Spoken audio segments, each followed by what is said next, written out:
The word that came to my mind, I mean, you'd obviously say retro or vintage, but I'd say it was really old worldy. And it's authentically old worldy because it hasn't been, recreated to look like that. It just genuinely is a snapshot from the 60s. It kind of radiates antiquity and weirdness when you go past it. A lot of people just see decrepitude. They say this place is dirty and it's old, things are falling apart, the window hasn't been repaired.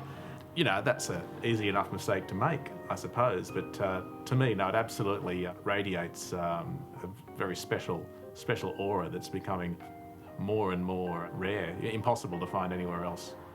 Really, it's got to do with the personality behind it. I mean, it's very eerie in one way, but in another way, it's very charming. It's got this rustic charm to it. It's an entity which should not continue to exist in terms of it doesn't exist anywhere else.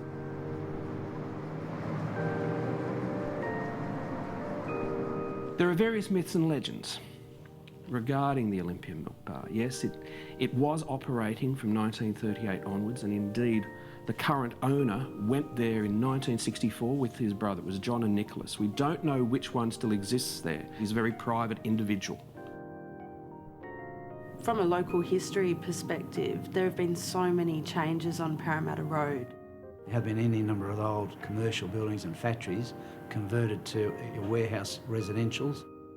A lot of the business shifted off Parramatta Road, and so did the street culture. You've got shopping centres that have now developed. So where do people go now? To the shopping centre. They don't go to the local milk bar. But the Olympia Bar has become very popular to people in the inner west. It's grabbed their attention. I think it's just purely the rarity. It might have been common when it started out, whereas now it's just absolutely unique. But I think that in terms of why people are attracted to it, it's nostalgia and it has a mystique. It steadfastly refuses to come into the modern world. So he's become a curiosity and an oddity, an individual and a shop that's out of time and out of place. He lives on his own, in his own time-space. Very much a person of the 1960s, similar to his milk bar. People who don't know the truth about the milk bar have all sorts of assumptions and stories. I don't think anyone believes them seriously. People can't believe it exists as it is. And so they say, they kind of imagine there's some type of story behind it. People imagine there's like a meth lab on the top floor or something like that. There's a lot of mysteries behind it where people will say, oh, he does it for his brother or he does it for his wife. Or they say that it's somehow some sort of front for organised crime, none of which could be further from the truth. I do hear, a general thing like, oh, it's a bit haunted or it's a bit creepy and I wouldn't dare go in there. And then you get the bolder characters who almost dress up for an outing to go there and have their Olympia Bar experience. So I guess it just depends on the individual and their quirky, response to the space.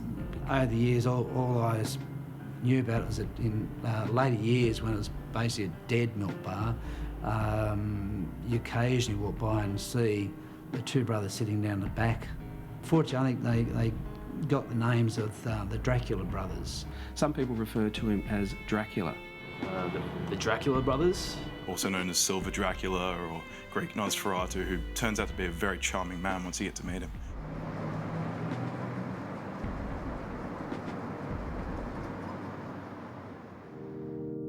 Social media is playing a big role. People are talking about this place now, sharing photographs of it, and all of that media and that image that people are creating and the stories they're telling themselves online are completely removed from the Olympia itself, which is kind of making it more of a fascination because it's just becoming more of an oddity and even more alien. I think the shroud of mystery is what makes Olympia Milk Bar that little bit more charming, especially when you've got a place that's serving, $2.50 or whatever I feel like charging on the day milkshakes.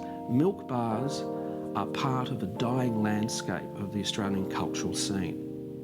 When he passes away, that milk bar will be no more. I consider it a very, very finite resource and really a precious place. So every time I go in there, I think to myself, this is something that's just about unique And when it's gone, there'll be nothing like it. It'll never come back. So anyone who's never been to the Olympia, you'd better enjoy it now, because when it's gone, it's gone.